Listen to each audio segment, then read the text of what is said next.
ഇപ്പോഴും ഞാൻ നിൽക്കുന്നത് തമിഴ്നാട്ടിലെ തിരുച്ചി എന്ന് പറഞ്ഞ സ്ഥലത്താണ്. തിരുച്ചിയിൽ വന്നിട്ട് ഇത് രണ്ടാമത്തെ ദിവസമാണ്. ഇന്നലെ തിരുച്ചിയിൽ ഇവിടെ സ്റ്റേ ചെയ്തിട്ട് ഇവിടെ കുറച്ച് കറങ്ങി, എന്നിട്ട് രാത്രി റൂമിൽ വന്ന് സ്റ്റേ ചെയ്ത് പിറ്റേ ദിവസം രാവിലെ തിരുച്ചി ബസ് സ്റ്റാൻഡിൻ്റെ അടുത്തോട്ട് ഇങ്ങനെ നടന്ന് പോയിക്കൊണ്ടിരിക്കുകയാണ്. അപ്പോഴിപ്പോൾ ഞാൻ പോകുന്നത് ഇവിടെ തിരുച്ചിയിൽ നിന്ന് ഒരു 7 കിലോമീറ്റർ ദൂരെയായിട്ട് ശ്രീ രംഗനാഥസ്വാമി ക്ഷേത്രം എന്ന് പറഞ്ഞൊരു അമ്പലമുണ്ട്. ഇന്ത്യയിലെ ഏറ്റവും വലിയ ഗോപുരമാണെന്നാണ് പറയുന്നത്, ഗൂഗിൾ പറയുന്നത്. അപ്പോഴേ എന്തായാലും നമുക്ക് ആ ഒരു പരിസരത്തോട്ടൊക്കെ പോകാം. ഭയങ്കര ഹോണടി, ബസ് ഇങ്ങനെ ഹോൺ അടിച്ചുകൊണ്ടേ ഇരിക്കുക. ഇന്നത്തെ ദിവസം ഞായറാഴ്ചയാണ്. ഞായറാഴ്ച ദിവസം എങ്ങനെയാണ് ശ്രീരംഗം അമ്പലമൊക്കെ എങ്ങനെയാണെന്ന് നോക്കിയിട്ട് വരാം. നിർത്താതെ ഹോണടിക്കുവാണല്ലോ. അപ്പോഴേ ശ്രീരംഗം അമ്പലത്തിലോട്ട് പോകുന്ന ബസ്സുകൾ ഈ ഒരു ഭാഗത്തായിട്ട് നിൽക്കുന്ന ബസ് എല്ലാം പോകുമെന്നാണ് പറയുന്നത് ഞാൻ ചോദിച്ചപ്പോഴത്തേക്കും. അപ്പോഴെന്തായാലും നമുക്ക് ഏതെങ്കിലും ഒരു ബസ്സിലോട്ട് കയറിയിട്ട് നമുക്ക് പോകാം. ആദ്യം കിടക്കുന്ന ബസ്സിലോട്ട് പോകാം. വരിയായിട്ട് ബസ്സുകൾ നിർത്തിയിട്ടിരിക്കുവാണ്. ഏതെങ്കിലും ഒരു ബസ്സിലോട്ട് നമുക്ക് കയറാം. ആദ്യം പോകുന്ന ബസ് ഏതാണെന്ന് നോക്കിയിട്ടേ അതിലോട്ട് കയറാം. ശ്രീരംഗം കോവിൽ പോകുമോ? ശ്രീരംഗം അമ്പലത്തിലോട്ട് പോകുന്ന ബസ്സിലോട്ട് കയറിയിട്ടുണ്ട്. ഇത് അങ്ങോട്ട് മാത്രം പോകുന്ന ബസ്സല്ല, ആ റൂട്ട് പോകുന്ന ബസ്സാണ്. ആ പാട്ടൊക്കെ കേട്ടങ്ങ് പോവാം. തിരിച്ച് ബസ് സ്റ്റാൻഡിൽ നിന്ന് ബസ് പുറപ്പെട്ടതിന് ശേഷം തമിഴ്നാടിൻ്റെ തനി ആ ഒരു ടൈപ്പ് ബിൽഡിംഗ് ഒക്കെ ഉള്ള സ്ഥലത്തൂടെ ബസ് പൊയ്ക്കൊണ്ടിരിക്കുന്നത്. ഞായറാഴ്ച ആയതുകൊണ്ട് കടകളെല്ലാം അവധിയാണ്. ഒരുവിധപ്പെട്ട കടകളെല്ലാം അവധിയാണ്. ബമ്പ് കയറിയപ്പോഴത്തേക്കും ഏറ്റവും ബാക്ക് സീറ്റിൽ കൂടെ ഇരിക്കുന്നതേ പൊക്കി അടിക്കുക. അങ്ങനെ കുറച്ച് ദൂരം കൂടെ ബസ് വരുമ്പോഴത്തേക്കും ഈ ഒരു പാലത്തിൻ്റെ മുകളിൽ കൂടെ ബസ് പോകുന്നത്. ഇത് കാവേരി നദിക്ക് മുകളിലൂടെ ഉള്ള പാലത്തിൽ കൂടെ ബസ് പോകുന്നത്. ഈ നദിക്ക് കുറുകെ തന്നെ ഒരു 4-5 പാലങ്ങളുണ്ട്. 1, 2, 3, പിന്നെ അപ്പുറത്തെ സൈഡിലുണ്ട്. അങ്ങനെ 2 സൈഡിലായിട്ടും പാലങ്ങളുണ്ട്. ഇപ്പം വറ്റി വരണ്ട് കിടക്കുവാണ്. വെള്ളം കുറവാണ്, തീരെ കുറവാണ്. അങ്ങനെ നമ്മൾ കുറച്ച് ദൂരം കൂടെ ഫ്രണ്ടിലോട്ട് വരുമ്പോഴത്തേക്കും ഒരു ഫ്ലൈ ഓവർ ഉണ്ട്. അതിൻ്റെ മുകളിൽ കൂടി ഇങ്ങനെ യാത്ര ചെയ്യാൻ ഒരു പ്രത്യേക രസമുണ്ട്. നോക്കിയാൽ താഴെയായിട്ട് വരിയായിട്ട് വീടുകൾ, നിരയായിട്ട് വീടുകൾ.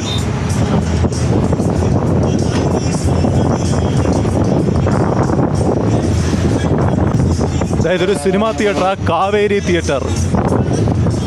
അങ്ങനെ ഞാൻ ശ്രീരംഗം ബസ് സ്റ്റോപ്പിൽ ബസ് ഇറങ്ങിയിരിക്കുവാണ്. തിരുച്ചിയിൽ നിന്നും ഈ ശ്രീരംഗം വരെ വരുന്നതിന് ബസ് ടിക്കറ്റ് ചാർജ് 11 രൂപ. അപ്പോഴെന്തായാലും നമുക്ക് ഇവിടെ നിന്ന് കുറച്ചങ്ങോട്ട് നടന്നാൽ മതി ശ്രീരംഗം അമ്പലത്തിലോട്ട്. ഇവിടെ നിൽക്കുമ്പോൾ തന്നെ ആ ഗോപുരം എല്ലാം കാണാൻ പറ്റുന്നുണ്ട്. രാവിലെ ഇപ്പം സമയം 10:30 അങ്ങനെ നടന്നു വന്നപ്പോഴത്തേക്കും ഇവിടെ ആയിട്ട് ഇതാണ് ശ്രീരംഗം ഗവൺമെൻറ് ഹോസ്പിറ്റൽ. ബോർഡൊക്കെ വെച്ചിരിക്കുന്ന കണ്ടില്ലേ? ഇവിടെ നിന്ന് കുറച്ച് നടന്നാൽ മതി. ഇവിടെ ഒരു മരം കാണുന്നില്ലേ? ഈ മരത്തിന് ബാക്ക് സൈഡിലായിട്ട് കാണുന്നതാണ് ഗോപുരം. എനിക്കിവിടെ നേരിട്ട് നോക്കുമ്പോഴത്തേക്കും കാണാൻ പറ്റുന്നുണ്ട്. മരങ്ങളുടെ ഇലയുടെ ഇടയിലൂടെ ആ ഒരു ഗോപുരം കാണാൻ പറ്റുന്നുണ്ട്. എന്തായാലും വെയിലുണ്ടെങ്കിലും ഇന്നലത്തെ പോലെ അത്ര വലിയ ചൂടില്ല. ഇന്നലെ ഭയങ്കര വെയിലായിരുന്നു, ഒരു രക്ഷയില്ലാത്ത വെയിലായിരുന്നു. എന്തായാലും ഒരു ചായ കുടിക്കാം. ചായയുടെ ഫ്ലെക്സൊക്കെ വെച്ചിട്ടുണ്ട്. ഇതാ കണ്ടില്ലേ? നല്ല പിത്തള പാത്രത്തിൽ ചായ തിളച്ചുകൊണ്ടിരിക്കുവാണ്.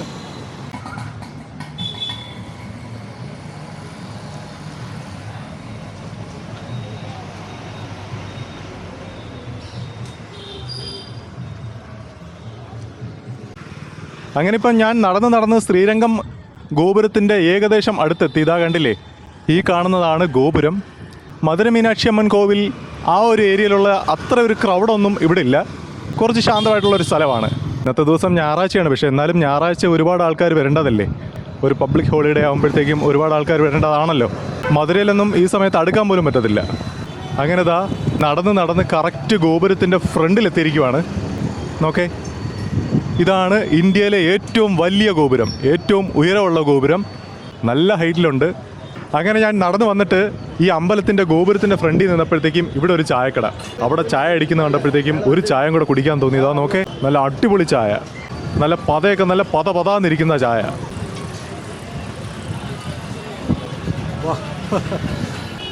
അങ്ങനെ ചായ എല്ലാം കുടിച്ചതിന് ശേഷം ഗോപുരത്തിൻ്റെ ഒത്ത ഫ്രണ്ടിൽ നിൽക്കുവാണ്. ഒരുപാട് പല കളറിൽ പെയിൻ്റൊക്കെ ചെയ്തിട്ടുണ്ട്. ഞാൻ മുമ്പ് ശങ്കരൻകോവിൽ അമ്പലത്തിൻ്റെ വീഡിയോ ചെയ്തപ്പോഴത്തേക്ക് ആ ഗോപുരത്തിനെ കുറിച്ചൊരു കാര്യം പറഞ്ഞായിരുന്നു. ഇതേപോലെ പാറക്കല്ലിൽ ചെയ്തിരിക്കുന്ന ഗോപുരമാണ് അതും. ആ പറഞ്ഞ കാര്യം എന്ന് വെച്ചാൽ ഇതേപോലെ പഴയ ഗോപുരങ്ങളിൽ പെയിൻ്റ് അടിക്കുമ്പോഴത്തേക്കും അതിൻ്റെ ഭംഗി നഷ്ടപ്പെടുമെന്നൊക്കെ പറഞ്ഞിട്ടുണ്ട്. പക്ഷേ ആ ഒരു അഭിപ്രായം ഞാൻ തിരുത്തി പറയുവാണ്. ഇങ്ങനെ പെയിൻറ്റ് ചെയ്യുന്നത് ഏകദേശം 1-2 മാസത്തെ വർക്കുണ്ട്. അതിതേപോലെ പെയിൻറ്റിങ് തൊഴിലാളികൾക്കൊക്കെ ഒരു ജോലിയാവുമല്ലോ, ഒരു തൊഴിൽ കിട്ടുമല്ലേ, ഒരു വരുമാനം കിട്ടുമല്ലേ. അപ്പോഴും പഴമയിലൊന്നും വലിയ കാര്യമൊന്നുമില്ല. എന്തെങ്കിലും ചെയ്ത് ജീവിക്കുക എന്നുള്ളതാണ്, വരുമാനം കിട്ടുക എന്നുള്ളതാണ്. അതിൽ കഴിഞ്ഞേ ഉള്ളൂ ബാക്കി എന്തും. അപ്പോൾ ഇതേപോലെ പെയിൻറ് ചെയ്ത് മനോഹരമാക്കുന്നത് ഒരു നല്ല കാര്യം തന്നെയാണ്. പഴമ തനിമ എന്നൊക്കെ പറഞ്ഞ് ന്യായം പറയുന്ന അങ്ങനെയുള്ളവരുടെ വാക്കിനെക്കാട്ടി വില ആളുകൾക്ക് വരുമാനം കിട്ടുക എന്നുള്ളതാണ്. അതാണ് ഏറ്റവും വലിയ കാര്യം. അപ്പോഴിപ്പം ഞാൻ നടന്നു പോയിക്കൊണ്ടിരിക്കുന്നത് ശ്രീരംഗം അമ്പലത്തിൻ്റെ ഫ്രണ്ടിലത്തെ ഗോപുരത്തിൻ്റെ സൈഡിൽ കൂടെയുള്ള സ്ട്രീറ്റിൽ കൂടി ഇങ്ങനെ നടന്നു പോയിക്കൊണ്ടിരിക്കുകയാണ്. വൈകുന്നേരം സമയങ്ങളിലാണ് ഞായറാഴ്ചകളിൽ തിരക്ക് കൂടുതലെന്ന് ഇവിടെ ചോദിച്ചപ്പോഴത്തേക്കും അറിഞ്ഞത്. പക്ഷേ എന്നാലും ഇപ്പോഴും അത്യാവശ്യം ആളുകളൊക്കെ ഉണ്ട്. എന്നാലും ഒരു ക്രൗഡ് ഉണ്ടല്ലോ, അത് വൈകുന്നേരം ആവും. അങ്ങനെ ഈ ഗോപുരത്തിൻ്റെ ഫ്രണ്ടിലായിട്ട് തന്നെ റൂംസ് അവൈലബിൾ എന്ന് പറഞ്ഞിട്ട് ബോർഡൊക്കെ വെച്ചിട്ടുണ്ട്. ഇതൊക്കെ ഒരു ലോഡ്ജാണ്. അതേപോലെ അപ്പുറത്തെ സൈഡിലും ഉണ്ട്. റോഡിൻ്റെ 2 സൈഡിലായിട്ടും റൂംസ് അവൈലബിൾ എന്ന് പറഞ്ഞ് ബോർഡൊക്കെ വെച്ചിട്ടുണ്ട്. പിന്നെ ബാങ്കും അങ്ങനത്തെ കാര്യങ്ങളെല്ലാം ഉണ്ട് ഇവിടെ. ബാങ്ക്, ATM അങ്ങനത്തെ സകല സൗകര്യങ്ങളും ഉണ്ട്. അങ്ങനെ ഞാൻ ആ ഗോപുരത്തിനടുത്ത് നിന്ന് നേരെ നടന്ന് ഇപ്പം എന്താ വേറൊരു ആർച്ച് വെച്ചിട്ടുണ്ട്. വെയിറ്റ് ടു ശ്രീ ശ്രീ രാഘവേന്ദ്ര സ്വാമി മഠ്, അങ്ങനെ ഒരു ആർച്ച് വെച്ചിട്ടുണ്ട്. ഓ ജസ്റ്റ് മിസ്. അങ്ങനെ എന്തായാലും നമുക്ക് ഇവിടെ നിന്ന് കഴിക്കാം. ഇവിടെ നല്ല ചൂട് ദോശയൊക്കെ ചെയ്യുന്നുണ്ട്. ഇവിടെ നിന്ന് കഴിക്കാം. അങ്ങനെ നമ്മുടെ ദോശ വന്നിട്ടുണ്ട്.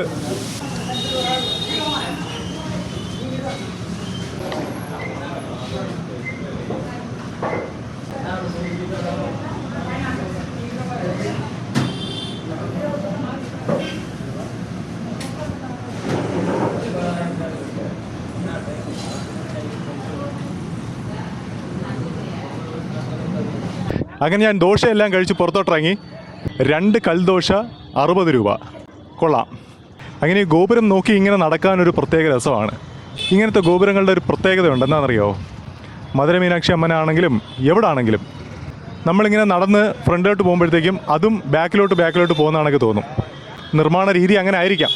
നമ്മൾ ഈ ട്രെയിനിലിരിക്കുമ്പോഴത്തേക്കും തൊട്ടടുത്ത ട്രെയിൻ മൂവ് ആകുമ്പോഴത്തേക്കും നമ്മുടെ ട്രെയിൻ മൂവ് ആവുന്നതാണൊക്കെ തോന്നത്തില്ലേ? ആ ഒരു പ്രതിഭാസമായിരിക്കാം ഇതും. ഇവിടെ ചെറിയ മണ്ഡപങ്ങളെല്ലാം ഉണ്ട്. അതിനടുത്തൊക്കെ ആയിട്ട് ഓരോരോ കച്ചവടങ്ങളാണ്. ഇതാ കണ്ടില്ലേ, ഇവിടെ ബുക്സിൻ്റെ കച്ചവടമാണ്. പഴയ സെക്കൻഡ് ഹാൻഡ് ബുക്സ്. അത് കൊള്ളാം ഇങ്ങനെ വെച്ചിരിക്കുന്നതേ. ഇവിടെയൊക്കെ ആയിട്ട് സിമെൻറ്റ് തേക്കുന്ന കരണ്ടിയും അങ്ങനത്തെ കാര്യങ്ങളെല്ലാം കച്ചവടം ചെയ്യുന്ന ചെറിയൊരു കട. ഇതൊക്കെ എவ்வளோ അമ്മ വില? 150. അത്യാവശ്യം നല്ല വെയിറ്റ് ഉണ്ട്. ഈ ചെറുതൊക്കെയോ? ഏറ്റവും ചെറുത് 60. ഇതാ കണ്ടില്ലേ, ഇവിടെ വേറൊരു മണ്ഡപം. കുങ്കുമം അങ്ങനത്തെ ബുക്കുകളൊക്കെ ഉണ്ടല്ലോ. നമ്മുടെ നാട്ടിലെ വനിത, നാന അതേപോലത്തെ ബുക്കുകളൊക്കെയാണ്. അങ്ങനത്തെ പല ടൈപ്പ് ബുക്കുകളുണ്ട്. ആവിൻ എന്ന് പറഞ്ഞ പാലിൻ്റെ ഒരു സ്റ്റാളായി കാണുന്നത്. നമ്മുടെ നാട്ടിലെ മിൽമ പോലെ തമിഴ്നാട്ടിൽ ആവിനാണ്. മിൽമ ബൂത്ത് എന്ന് പറയുന്നത് പോലെ ആവിൻ ബൂത്ത്. ഇതെവിടെ അമ്പലത്തിൻ്റെ ഫ്രണ്ടിലായിട്ട് കരിമ്പിൻ ജ്യൂസ് ചെയ്യാൻ വേണ്ടിയിട്ട് നോക്കേ, ഫ്രഷ് കരിമ്പുകളെല്ലാം റെഡിയാക്കി വെച്ചിരിക്കുവാണ്. പച്ച കളർ കരിമ്പ്. ഇവിടെ കംപ്ലീറ്റ് ആയിട്ടും എല്ലായിടത്തും ചക്ക കച്ചവടമുണ്ട്. ഈ ബസ്സിന് അപ്പുറത്തായിട്ട് ചക്കയുടെ കച്ചവടമുണ്ട്. അത് കാണിക്കാൻ വേണ്ടി പോയപ്പോഴത്തേക്കും ബസ് കുറുകെ കൊണ്ട് നിർത്തി. ചക്ക കണ്ടിട്ടുള്ളതല്ലേ, പ്രത്യേകിച്ച് കാണിക്കേണ്ട കാര്യമൊന്നുമല്ലല്ലോ. ഇപ്പോൾ നമുക്ക് നേരെ നടക്കാം. ഇതെവിടെയൊക്കെ ആയിട്ട് നോക്കേ, ഇതെന്താ സംഭവം? കുറേ കല്ലുകൾ ഇങ്ങനെ കമഴ്ത്തി വെച്ചിരിക്കുന്നു. ഇത് ഓട്ടോ പാർക്കിംഗ് ആകെ അല്ലേ ഇത് കല്ല്? ഞാൻ ഈ ഓട്ടോ ചേട്ടനോട് ചോദിച്ചു. അപ്പോഴത്തേക്കും പറഞ്ഞത് ഓട്ടോ പാർക്ക് ചെയ്യാൻ വേണ്ടിയിട്ടാണെന്നാണ്. എന്തായാലും കൊള്ളാം. കറക്റ്റ് ഒരു ഓട്ടോ നിൽക്കുന്നത് പോലെ ആ കല്ല് അടുക്കിയിരിക്കുന്നത്. അങ്ങനെ ഞാൻ വീണ്ടും നടന്നതാ ഗോപുരത്തിന് നേരെ താഴെ വന്നിരിക്കുവാണ്. ഇവിടെയൊക്കെ ആയിട്ട് പലതരം ചെറിയ ചെറിയ വിഗ്രഹങ്ങളുടെ കച്ചവടങ്ങളൊക്കെ ഉണ്ട്. അമ്പലമായിട്ട് ബന്ധപ്പെട്ട കച്ചവടങ്ങളൊക്കെ ഉണ്ട്. ഞാൻ കണ്ടില്ലേ, ഭരണി അങ്ങനത്തെ കാര്യങ്ങളെല്ലാം ഉണ്ട്. ഗോപുരത്തിന് മുമ്പിലായിട്ട് പൂക്കച്ചവടം എല്ലാം ഉണ്ട്. ഇതാ നോക്കേ, ഈ ഒരു അകത്താ ഒരു ഫീല് തന്നെ നോക്കേ. നല്ല ഹൈറ്റിലാണ് ഉള്ളത്. ഇതിനകത്തായിട്ടൊക്കെ കംപ്ലീറ്റ് കച്ചവടങ്ങളാണ്. ഓരോ ചെറിയ ചെറിയ കച്ചവടങ്ങൾ എന്ന് പറയുമ്പോഴത്തേക്കും പാൽഗോവ, ചിപ്സ് അങ്ങനത്തെ കച്ചവടങ്ങളെല്ലാം ഉണ്ട്. ഇതാ കണ്ടില്ലേ പാൽഗോവ. ഇത് എത്രയാണ് പാക്കറ്റ്? എவ்வளോ? 1 കിലോ 100 രൂപ. പാലക്കാടുള്ള ചേട്ടനായിരുന്നു. ഞാൻ സംസാരിച്ചപ്പോഴത്തേക്കും നല്ലപോലെ മലയാളം പറയുന്നുണ്ട്. പേരെങ്ങനെ? ശ്രീനിവാസൻ. ഓക്കെ. എவ்வளோ അമ്മ? 50 രൂപ അല്ലേ? ചിപ്സിന് 50 രൂപയാണ്. തഞ്ചാവൂർ ബൊമ്മ ആ ഒരു രീതിയിൽ ചെയ്തിരിക്കുവാണ്. അല്ലല്ല, അപ്പടിയൊന്ന് ആട്ടുന്നത്. അതാ കണ്ടില്ലേ ആടുന്നത്. ഇത് എவ்வளோ വില? 50 രൂപ. അത് കൊള്ളാം. വെറുതെ പറയുമല്ല, സത്യത്തിൽ ഇതുവഴി നടക്കാനൊരു പ്രത്യേക രസമുണ്ട്, ഒരു പ്രത്യേക ഫീലുണ്ട്. ആ ഒരു ചന്ദനത്തിരിയുടെ മണവും എല്ലാം കൂടെ കേട്ടോണ്ട് ഇങ്ങനെ നടക്കാം. കേട്ടോണ്ടല്ല, മണത്തോണ്ട്. എവിടേക്കോ കൊട്ടും മേളമൊക്കെ കേൾക്കുന്നുണ്ട്. ഇവിടെ പൂജയും കാര്യങ്ങളൊക്കെ നടക്കുമായിരിക്കാം. ഗോപുരത്തിന് അകത്തോട്ട് വന്നപ്പോഴത്തേക്കും വേറെയും ഗോപുരങ്ങളൊക്കെ ഉണ്ട്. ഫ്രണ്ടിലായിട്ടേ കുറച്ച് അങ്ങോട്ട് നടക്കുമ്പോഴത്തേക്കും വേറെയും ഗോപുരങ്ങളെല്ലാം ഉണ്ട്. ഇതിനകത്തായിട്ടും പല പല സ്ട്രീറ്റുകളുണ്ട്. ഓരോ സ്ട്രീറ്റിനും ഓരോ പേരുമുണ്ട്. പേരും ഉണ്ടല്ല ഉണ്ട്. തിരുവള്ളൂർ സ്ട്രീറ്റ് ഇതാ കണ്ടില്ലേ. എന്തായാലും ഇവിടെ ദാ കടയിലൊക്കെ ഓല മേഞ്ഞിരിക്കുക. നോക്കേ, ചില കടകളിലെല്ലാം ഓല മേഞ്ഞ് ഫ്രണ്ടിൽ ചെയ്തിട്ടുണ്ട്. അതാകുമ്പോഴത്തേക്കും ചൂട് കുറയും. അമ്പലത്തിൻ്റെ ഗോപുരത്തിൻ്റെ ഫോട്ടോസിൻ്റെ കച്ചവടമുണ്ട്. എത്ര പ്രൈസ്? എவ்வளோ പ്രൈസ്? 100, 150, 50 രൂപ അങ്ങനെയൊക്കെ ഉണ്ട്. ഏറ്റവും ചെറുതിന് 50 രൂപയാണ്. അങ്ങനെ പല പല വിലയ്ക്കുണ്ട്. ഇവിടേക്കായിട്ട് തുണിക്കടകൾ, സാരികൾ, അങ്ങനത്തെ എല്ലാ ടൈപ്പ് തുണികളും ഉണ്ട്. എന്തായാലും നമ്മളിങ്ങനെ നടന്നു പോകുന്ന വഴിക്കെല്ലാം ഇതേപോലെ ഓല മേഞ്ഞിരിക്കുന്നത് കൊണ്ട് വെയിൽ കൊള്ളാതെ നടക്കാൻ പറ്റുന്നുണ്ട്. അതെന്തായാലും കാര്യമായി. ഇതാ നമ്മളിങ്ങനെ നടന്നു പോകുന്ന വഴിക്കെല്ലാം ഇതേപോലത്തെ ഓരോരോ ചെറിയ ചെറിയ പ്രതിഷ്ഠകളെല്ലാം വെച്ചിട്ടുണ്ട്. അങ്ങനെ ഇങ്ങനത്തെ ഓരോരോ ഗോപുരങ്ങളും പ്രതിഷ്ഠകളും കണ്ടുകൊണ്ട് ഇങ്ങനെ നടക്കാം. മൊത്തത്തിൽ ഒരു അമ്പല വൈബ്. ഇതെവിടെയൊക്കെ ആയിട്ട് നോക്കേ, പിച്ചള വിഗ്രഹങ്ങളെല്ലാം ഉണ്ട്. നടരാജ വിഗ്രഹം, ക്യാമൽ ബോക്സ്, പിന്നെ അതേപോലത്തെ നടരാജ് ബോക്സും ഉണ്ടല്ലോ. ആ നടരാജ് ബോക്സിനകത്ത് ഈ ഒരു വിഗ്രഹത്തിൻ്റെ ഫോട്ടോ ഉണ്ടായിരുന്നു. അങ്ങനെ ആ ഗോപുരത്തിൽ കൂടെ നടന്നു വന്നപ്പോഴത്തേക്കും വീണ്ടും അടുത്തൊരു ഗോപുരത്തിലോട്ട് എത്തിയിരിക്കുവാണ്. ഈ ഓല മേഞ്ഞിരിക്കുന്നത് കൊണ്ട് അത് കാണാൻ പറ്റാത്തതാണ്. ഈ സൈഡിൽ കൂടെ കാണിച്ചു തരാം. ഇതോ കണ്ടില്ലേ, അവിടെ ആയിട്ട് വേറൊരു ഗോപുരം കണ്ടില്ലേ. അപ്പോഴങ്ങനെ ഓരോരോ ഗോപുരത്തിനകത്തൂടെ നടന്നു പോകുമ്പോഴത്തേക്കും ഓരോ സ്ട്രീറ്റുകളുണ്ട്. അതേപോലെ ഓരോ റോഡിലും വന്ന് കയറുന്നുണ്ട്. കണ്ടില്ലേ, ഇത് നല്ല വീതിയുള്ള റോഡാണ്. നടുക്കൂടെ വെള്ള വരയൊക്കെ ഇട്ടിട്ടുണ്ട്. വീണ്ടും അടുത്തൊരു ഗോപുരത്തിലോട്ട് ഇങ്ങനെ നടന്ന് പൊയ്ക്കൊണ്ടിരിക്കുവാണ്. എല്ലാം ഒരേ ടൈപ്പ് കച്ചവടങ്ങൾ തന്നെയാണ്. അതുകൊണ്ട് എല്ലാം ഓരോന്നോരോന്നായിട്ട് കാണിക്കേണ്ട കാര്യമില്ല. ഇത് നോക്കേ, പല പല കളറിൽ. എന്താ ഇത്? ഈ കാണുന്നത് നെറ്റിയിലിടുന്നതാണെന്നാണ് പറയുന്നത് കേട്ടോ. എന്തായാലും കൊള്ളാം. ഇതാ കണ്ടില്ലേ, ഞാൻ പറഞ്ഞ അടുത്ത ഗോപുരം. നേരത്തെ ആ സൈഡിൽ നിന്ന് കാണിച്ചു തന്ന ഗോപുരമില്ലേ, ആ ഗോപുരത്തിൻ്റെ അടിയിലാണ് ഇപ്പം ഞാൻ നിൽക്കുന്നത്, നടന്ന് പൊയ്ക്കൊണ്ടിരിക്കുന്നതും.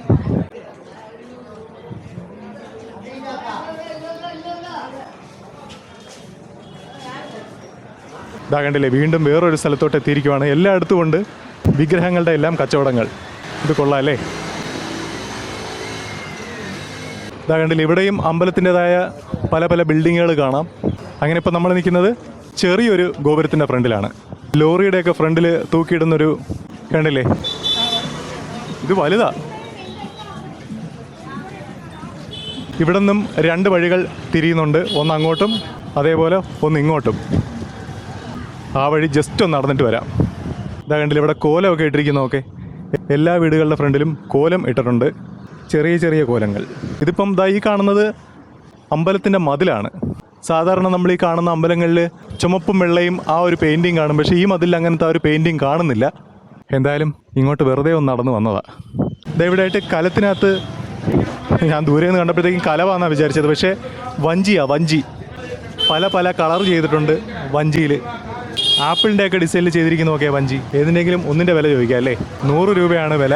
ഡെയിലി 1 രൂപ വെച്ചിട്ട് 100 ദിവസം ഇട്ട് കഴിഞ്ഞാൽ വഞ്ചിക്ക് വേണ്ടി ഇൻവെസ്റ്റ് ചെയ്ത് തിരിച്ചു പിടിക്കാം.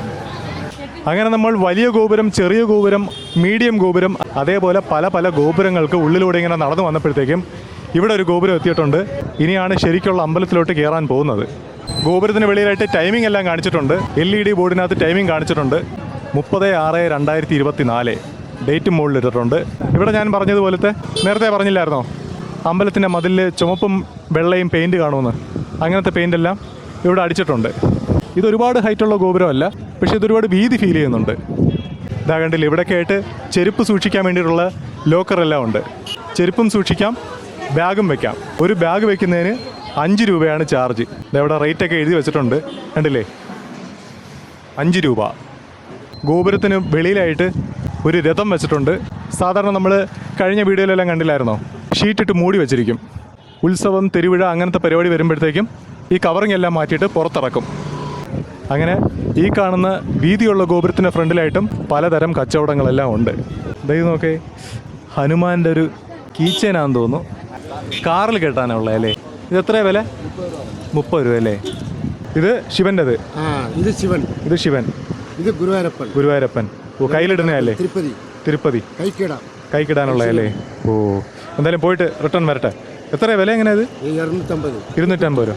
ഓ, 250 രൂപ ഉള്ള വില. ഇത് കോയമ്പത്തൂർ ശിവൻ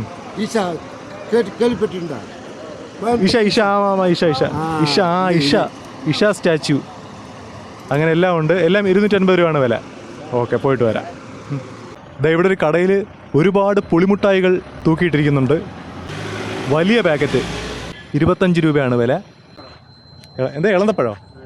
അതപ്പോ அங்கே இந்த புளிமுட்டாயின்னு சொல்லு இதுக்கு ഇതാ കണ്ടില്ലേ ചെറിയ പാക്കറ്റും ഉണ്ട്. ഓ ചിന്ന പാക്കറ്റ് 10 രൂപയുടെ ഉണ്ട്.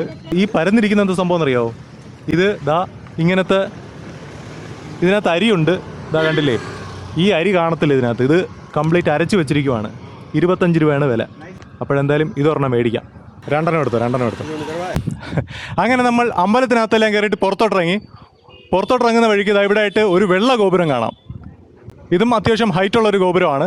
എനിക്ക് തോന്നുന്നത് പെയിൻറ്റ് ചെയ്യാൻ വേണ്ടിയിട്ട് പോകുന്നതേ ഉള്ളൂ എന്ന് എനിക്കറിയാൻ വയ്യ. ബേസായിട്ട് വൈറ്റ് സിമെൻ്റ് അടിച്ചിടുമല്ലോ, അങ്ങനെയാണെന്ന് എനിക്ക് തോന്നുന്നത്. എന്തായാലും ഈ വെള്ള ഗോപുരവും കൊള്ളാം. കംപ്ലീറ്റ് വൈറ്റ് ആയിട്ട് കാണാൻ നല്ലൊരു ഭംഗിയുണ്ട്.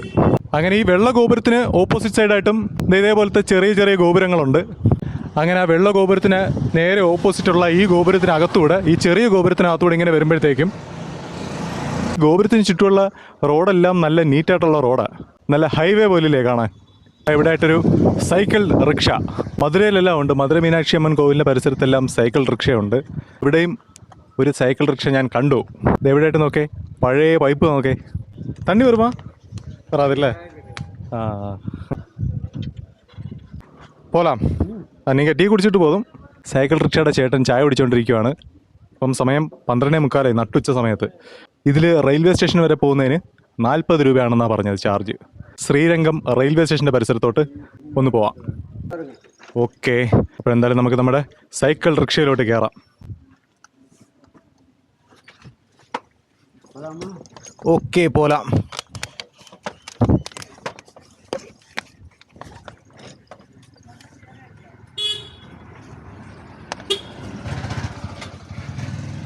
സ്പേസ് വളരെ കുറവാണ്. 2 പേർക്ക് ഇരിക്കാൻ പറ്റും. 2 പേർക്കും പിന്നെ വേണമെങ്കിൽ ഒരു കൊച്ചു കുഞ്ഞിനും കൂടെ നിൽക്കാം.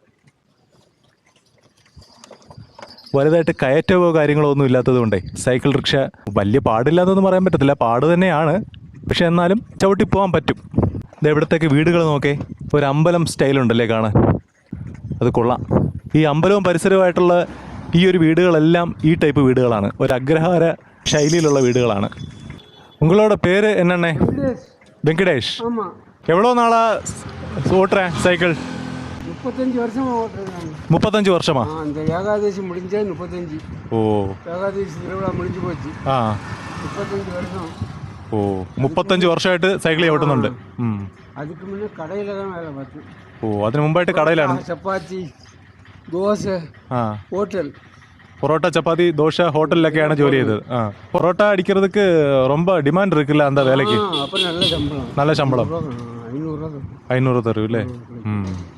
പൊറോട്ട അടിக்கிறது கஷ்டமா, இந்த சைக்கிள் ചവിട്ടുறது கஷ்டமா? இதுதான் கஷ்டம் இல்ல? இப்பதான் மிஷின் வந்துருச்சு. പൊറോട്ട மிஷின் வந்துச்சா அப்போ?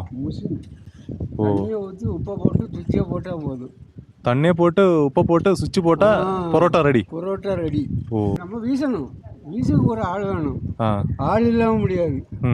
தண்ணி ஊற்றி அதுக்கு உண்டான உப்பை போட்டு சுவிட்சை போட்டால் பசிஞ்சு தள்ளிடும். ஓ, அதுக்கு பிறகு நம்ம எண்ணெய் போட்டு உருட்டி வீசி கல்லில் போட்டு எடுக்கணும். ഓ ഓ, മാവ് ബസ്സിലേക്ക് മൊത്തം മെഷീൻ വന്നിട്ട്. அப்படி இல்லை. ഇവിടെ വേറെയും സൈക്കിൾ റിക്ഷയൊക്കെ ഉണ്ട്. ഇതാ കണ്ടില്ലേ? ഉണ്ട്. മൊത്തമാ എത്ര റിക്ഷ ഇരിക്കും ഇങ്ങ? 5 റിക്ഷ இருக்கு. ஓட்டுறது 3 பேர். എംജിആർ എന്നാണ് അവരോട് പേര്.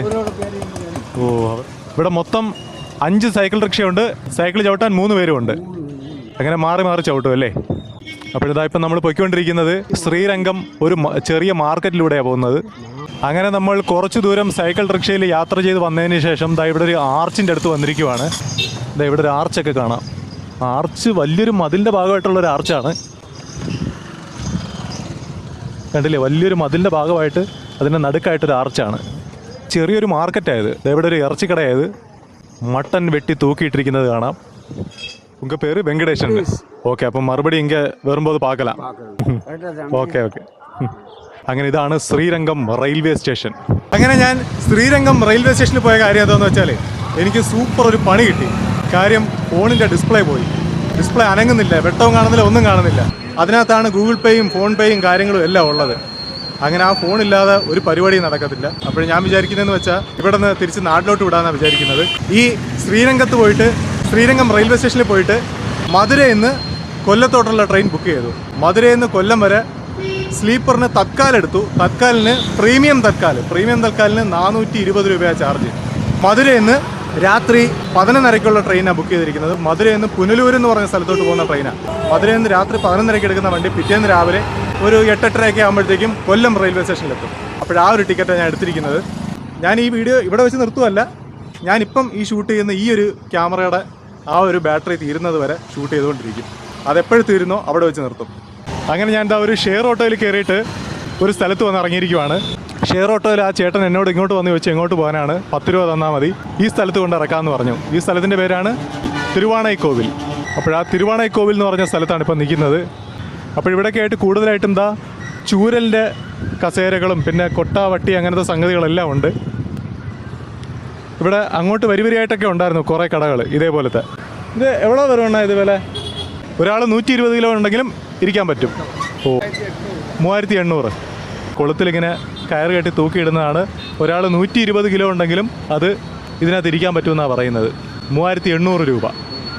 ഇവിടെ ആയിട്ടൊരു അമ്പലമുണ്ട്, ഞാൻ പറഞ്ഞില്ലായിരുന്നു തിരുവണൈക്കോവിൽ. അപ്പോഴിതാ ഇവിടെ ഒരു ബോർഡ് വെച്ചിട്ടുണ്ട്, ഇതാ ടെമ്പിൾ.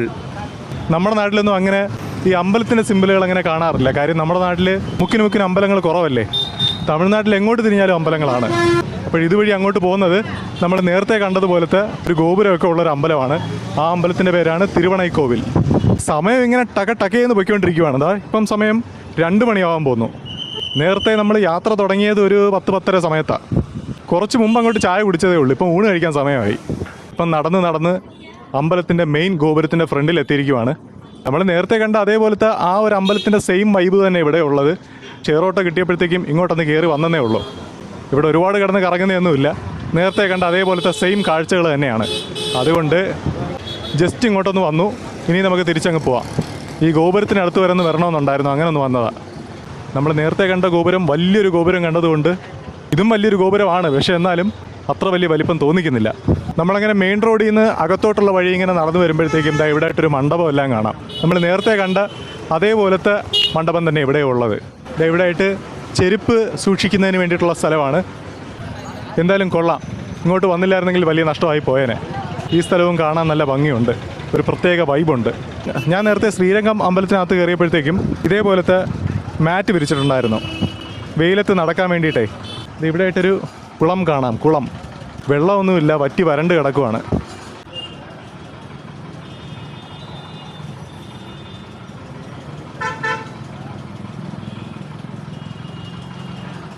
ഒരുവിധപ്പെട്ട എല്ലാ തമിഴ്നാട്ടിലെ അമ്പലങ്ങളുടെ നടുക്കും അമ്പലങ്ങളിലെ കുളങ്ങളുടെ നടുക്കും ഇതേപോലെ ഒരു ഗോപുരം കാണാം. ഗോപുരമല്ല, മണ്ഡപം. ജസ്റ്റ് ഇതുവഴിയൊക്കെ ഒന്ന് വന്നതേ ഉള്ളൂ. നമുക്ക് തിരിച്ചങ്ങ് പോവാം. തിരുച്ചിറ പള്ളിയുടെ ഭാഗത്തോട്ട് പോവാം. അങ്ങനെ ഞാൻ നേരത്തെ നിന്ന ആ കോവിലിനടുത്തുനിന്ന് ഇപ്പോഴിതാ ചത്രം എന്ന് പറഞ്ഞ ബസ് സ്റ്റാൻഡിലോട്ട് ബസ് വന്നിരിക്കുവാണ്. ബസ്സിൽ കയറുന്നതും ഇറങ്ങുന്നതൊന്നും വീഡിയോ ഒന്നും എടുത്തതൊന്നുമില്ല. അപ്പോൾ ഈ നിൽക്കുന്ന ബസ് സ്റ്റാൻഡാണ് ചത്രം. നല്ലൊരു ബസ് സ്റ്റാൻഡാണ്. ഇപ്പോൾ പുതുതായിട്ട് പണിഞ്ഞ ബിൽഡിങ്ങാണ്. എന്തായാലും കൊള്ളാം ഈ ഒരു ബസ് സ്റ്റാൻഡ്. ഇവിടെ തിരുച്ചിയിലെ വളരെ പ്രധാനപ്പെട്ട ഒരു സ്ഥലമാണ് തിരുച്ചിക്കോട്ട. അപ്പോൾ തിരുച്ചിക്കോട്ടയ്ക്ക് മുകളിലൊക്കെ നിൽക്കുമ്പോഴത്തേക്കും ഈ ഒരു ബസ് സ്റ്റാൻഡൊക്കെ കാണാൻ പറ്റും. ഇതിവിടെ തിരുച്ചിക്കോട്ടയുടെ ഒരു രൂപം ചെയ്ത് വെച്ചിട്ടുണ്ട്, കാണിച്ചു തരാം. ഇതാ കണ്ടില്ലേ, ഇവിടെ ആയിട്ട് തിരുച്ചിക്കോട്ടയുടെ ഒരു സ്ട്രക്ചർ ചെയ്ത് വെച്ചിട്ടുണ്ട്. എന്തായാലും ഇത് നല്ലപോലെ തന്നെ ചെയ്തിട്ടുണ്ട്. സാധാരണ ഒറിജിനലും ഇങ്ങനെ ചെയ്യുന്നതും തമ്മിലൊരു ബന്ധവും കാണത്തില്ല, പക്ഷേ ഇത് കാണുമ്പോഴത്തേക്കും നല്ല ഒറിജിനാലിറ്റി ഉണ്ട്. ഇന്നലെ ഞാനിവിടെ പോയായിരുന്നു. ഇന്നലെ ഈ മലൈക്കോട്ടയുടെ മുകളിലെല്ലാം ഞാൻ കയറിയായിരുന്നു. മുകളിൽ നിന്നുള്ള ഈ തിരുച്ചി ടൗണിൻ്റെ വ്യൂ ഒക്കെ അടിപൊളിയാണ്, ഒരു രക്ഷയുമില്ല. അങ്ങനെ നമ്മൾ നേരത്തെ നിന്ന ചത്രം എന്ന് പറഞ്ഞ സ്ഥലത്തുനിന്ന് ഇപ്പം തിരുച്ചി ബസ് സ്റ്റാൻഡിൻ്റെ അടുത്തോട്ട് വന്നിരിക്കുവാണ്. ഇവിടെ ഒരു മൊബൈൽ സർവീസ് എന്ന കടയിലോട്ട് എത്തിയിരിക്കുവാണ്. ഞാൻ എൻ്റെ ഫോൺ ഇവിടെ അഴിച്ചു പണിയാൻ കൊടുത്തിരിക്കുവാണ്. അങ്ങനെ എൻ്റെ വർക്കെല്ലാം നടന്നുകൊണ്ടിരിക്കുവാണ്. ഇതാ കണ്ടില്ല, ഇവിടെ ആയിട്ട് നോക്കേ, ഒരു നോക്കിയയുടെ പഴയ ഫോൺ ഇരിക്കുന്ന നോക്കേ. ബ്രോ ജസ്റ്റ് ഒന്ന് കയ്യിലോട്ട് തരാമോ? അതെ, ഇത് ഇതാ കണ്ടില്ലേ, പഴയ നോക്കിയ ഫോൺ. ഇതിപ്പോഴും വർക്കിംഗ് ആണോ? ബാറ്ററി ഇല്ലല്ലേ? ബാറ്ററി ഇല്ല. എത്ര വർഷം പഴക്കമുള്ള ഫോണ്. ഇത് വർക്കിംഗ് അല്ലേ? ഇത് വേറൊരു നോക്കിയയുടെ ഫ്ലിപ്പ് ഫോൺ ഇരിപ്പുണ്ട്, അത് വർക്കിംഗ് ആണ്. നോക്കിയ കണക്റ്റിംഗ് പീപ്പിൾ എന്ന് പറഞ്ഞ് എഴുതി കാണിക്കും എന്നാണ് എൻ്റെ വിശ്വാസം. വാ, എന്തായാലും കൊള്ളാം. ആ ഫ്ലിപ്പൊക്കെ ഒരു പ്രശ്നമില്ലാതെ എപ്പോഴും വർക്ക് ചെയ്യുന്നുള്ളേ. അങ്ങനെ നമ്മുടെ ഫോൺ ഓണായി കിട്ടിയിട്ടുണ്ട്. റബ്ബറൊക്കെ ഇട്ട് തന്നിരിക്കുവാണ്. ഏകദേശം ഒരു 2 മണിക്കൂറോളം ഈ റബ്ബർ ഇട്ടിരിക്കണമെന്നാണ് പറയുന്നത്. ഡിസ്പ്ലേ ഒക്കെ ഊരിയിട്ട് ഗമ്മൊക്കെ ഇട്ട് ഒട്ടിച്ചിരിക്കുവാണ്. അപ്പോൾ ബ്രോ പേരെങ്ങനെയായിരുന്നു?